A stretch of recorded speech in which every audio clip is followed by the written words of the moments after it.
Hey guys, it's Graham. Welcome back to Trucker Man Reads. It's like my third attempt to record this video because I kept starting and then getting out into the weeds. Whatever. This is my review of the Hiram Woolley series from Baen Books, co-written by DJ Butler and Aaron Michael Ritchie. First one came out in 2019, and then there were a few years between first and the second, and then I don't know if you have followed DJ Butler's career at all in the last several years, but he's busy juggling so many different hats. And I don't just mean like his badger pelt and his tricorn. He's a busy dude.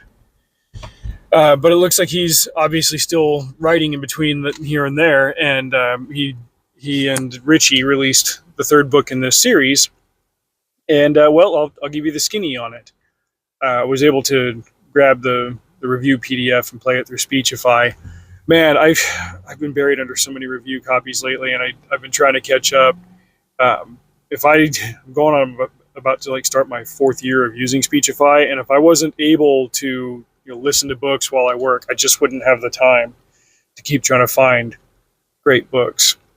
So the Hiram Woolley series, it's set in the late 1920s, early 1930s. I would have to go back and check the year on the first one. The books are called The Cunning Man, The Jupiter Knife, and The Familiar Spirit.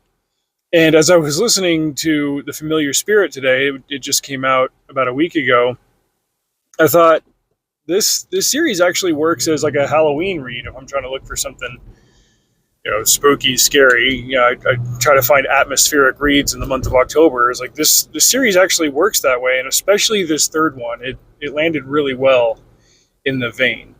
The main character is a guy named Hiram Woolley, and he is what's called a cunning man. He's a guy who knows lots of he calls it lore. He's got a few different terms for it.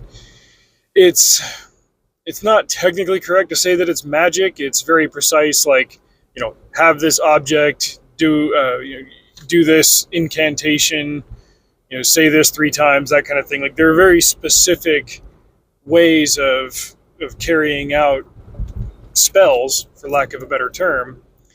And he's skilled in this lore, but he kind of keeps it under his hat.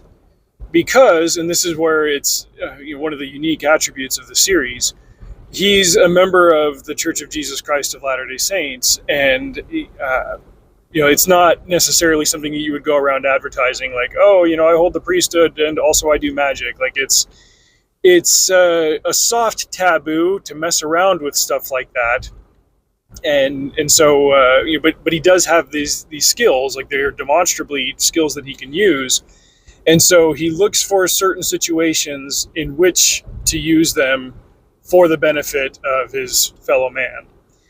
There's a little bit of, it's not necessarily world building because it's real world stuff that may not be immediately apparent to readers of paranormal fiction and historical fiction, which is the genre these books live in.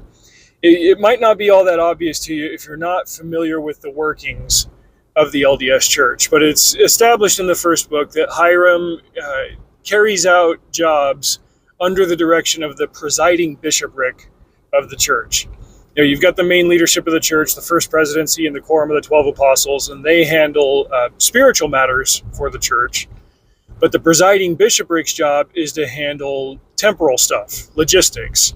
And, and this is a real leadership arm of the church. They're the ones that make sure that the utility bills are paid at the meeting houses, and they handle the church's larger holdings of farmland and stuff, and it's their job to distribute a lot of the foodstuffs that they cultivate to people who need it, and it's a worldwide effort.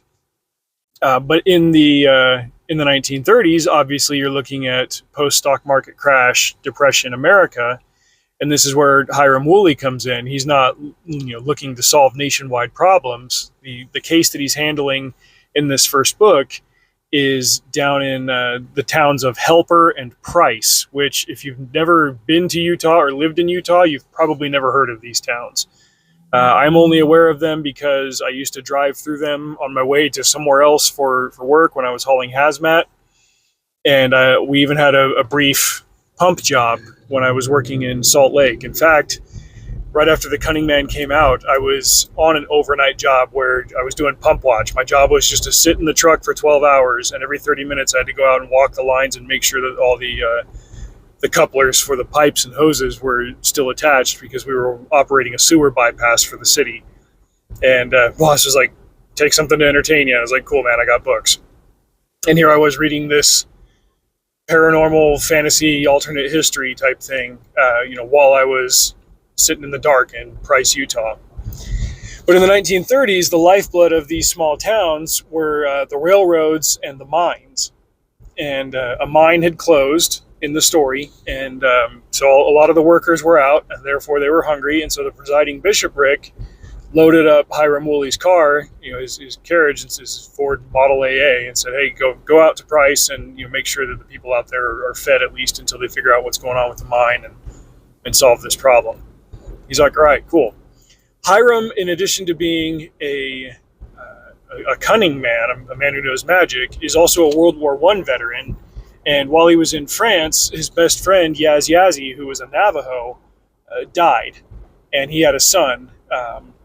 Hiram is also a widower, but he didn't have any children of his own. But he ended up adopting Yaz's son, Michael, and raised him as his own. And so Hiram takes his Navajo son with him on these jobs. And so it becomes a little bit of a buddy cop thing. Michael's a teenager in the first book. And they're able to kind of play off of each other pretty well. Like, obviously they're on the same page. They're in each other's corner. But, Michael's not a member of the church. And at least in the first book, he finds himself kind of in the atheist camp.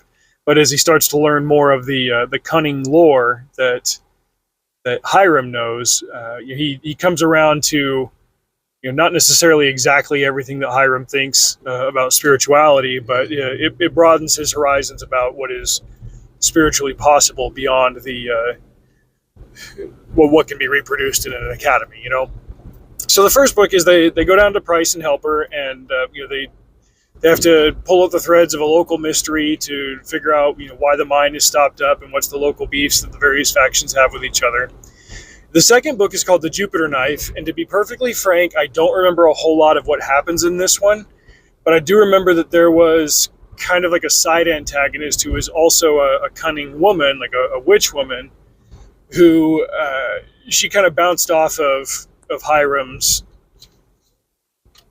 efforts, and she was also kind of messing with him. One of the things that he needs to do to keep his lore intact and keep his magic viable effectively is to have a chaste mind. But this lady is she gives him stirrings, maybe not actual feelings, but stirrings, and so he's got to combat that. I'll probably go back and read The Jupiter Knife. Like I said, it's on the scale that I would reread this series. I've read Cunning Man twice. I'll read Jupiter Knife again. I remembered enough of the basics, and I was like, well, if I just start reading the third book, I'm sure I'll remember whatever it is that I need for the third one. The third one, the second one takes place, I think, in like Salt Lake. The third one really branches out because Hiram and Michael go down to one of the LDS colonies in Mexico to deliver some goods that they need there for a building, and the colony there is having some beef. It's along spiritual lines, it's along racial lines. Having some familiarity with the lore of the Book of Mormon will come in handy. But again, like even if you're not entirely familiar with it, it'll be explained to you. But there are like native Mexican members who are using the Book of Mormon and like misreading a prophecy to say like, all the Mexican members of the church are gonna get to beat up the white people in the church. And Hiram shows up. He's like, guys, that's not like, no, don't do that. He goes to solve that problem. But the main beef that he has is he was abandoned by his father. And this is, again, like knowing some of the LDS history will really come in handy here.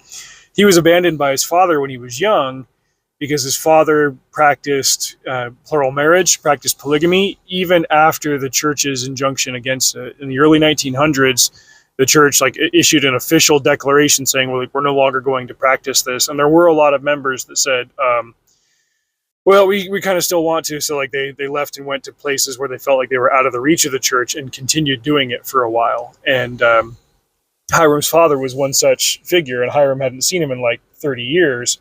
And he's sent on this assignment from the church to go handle something mundane. And then when he gets down there, as the case tends to be, he finds something supernatural is going on. And it just so happens to be in the colony that his father fled to all those years ago. And so he's got to navigate some personal landmines while also, doing what the cunning man does. And there was a really good like side development with what's going on with Michael.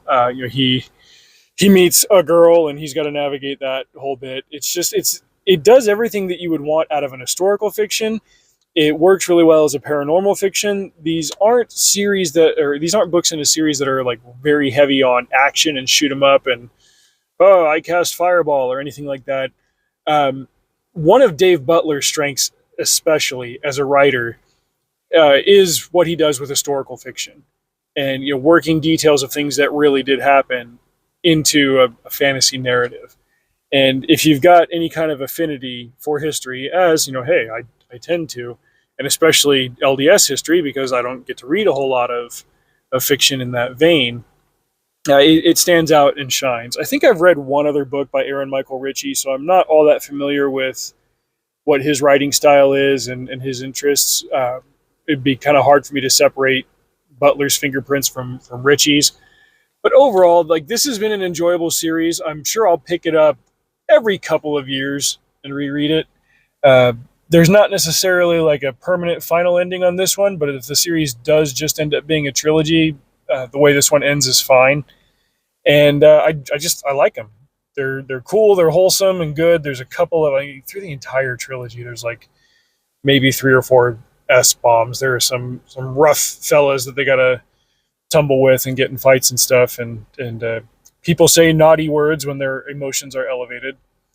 But I like this series, and it was a nice surprise to find the third one coming out and to get to do a review copy of it. I liked it. I think you should check this series out. All right, that'll do it for this one. Thanks for watching. Best way to support the channel is over on Substack. You can become a paid subscriber. I don't do that over here on YouTube. Over there, it's $5 a month, but you get a big discount if you just back it for the whole year. Or you can go check the link in the description to my Amazon page, buy one of my books, read it, tell me what you think in the comments below. Drive safe. See you out there.